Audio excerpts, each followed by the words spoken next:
Nagutos ako ng ilang kawal na sunduin ang iyong kapatid.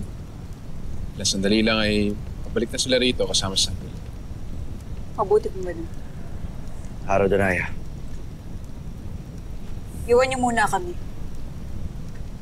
May pag-uusapan lamang kami mahalaga ni Aki.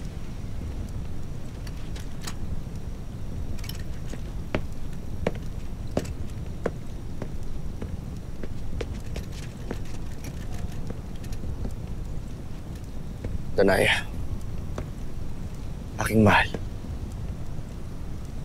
Bago ka pa magalit sa akin, ay nais kong malaman mo na hindi ko ninirihim sa iyo lahat ang mga bagay na nalaman mo dahil nais ko kayong saktan at lukuhin. Mananatili pa rin sa Lireo ang aking katapatan. Totoo nga, Aki. Ama mo nga ang amarong yun. Hindi ko ginusto na siya ay magbalik. At hindi ko ninais na nasahanay siya na makaaway. Sagutin mo ang aking katanungan.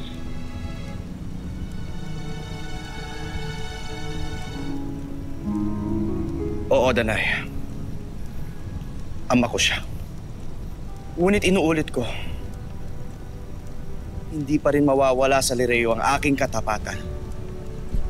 Kung ganun eh, bakit naglihim ka? Hindi ba't yan ay tanda na hindi ka tunay na tapat sa Lireo? At sa akin bilang pinuno nito.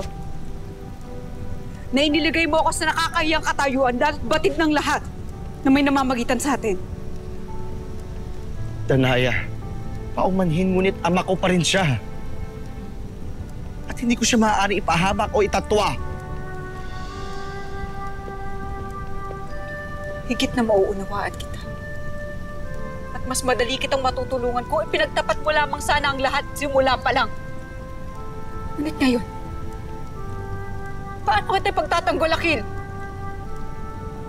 Tandaan mo na dahil ako na ang hara. Kaya kailangan kong unahin ang kapakanan ng Lireo kaysa sa ano pa man.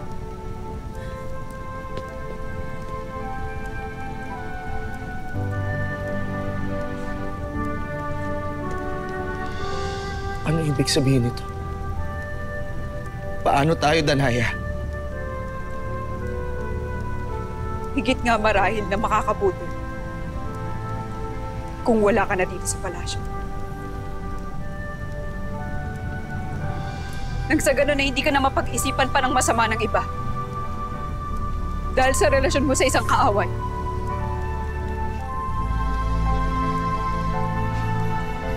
Danaya.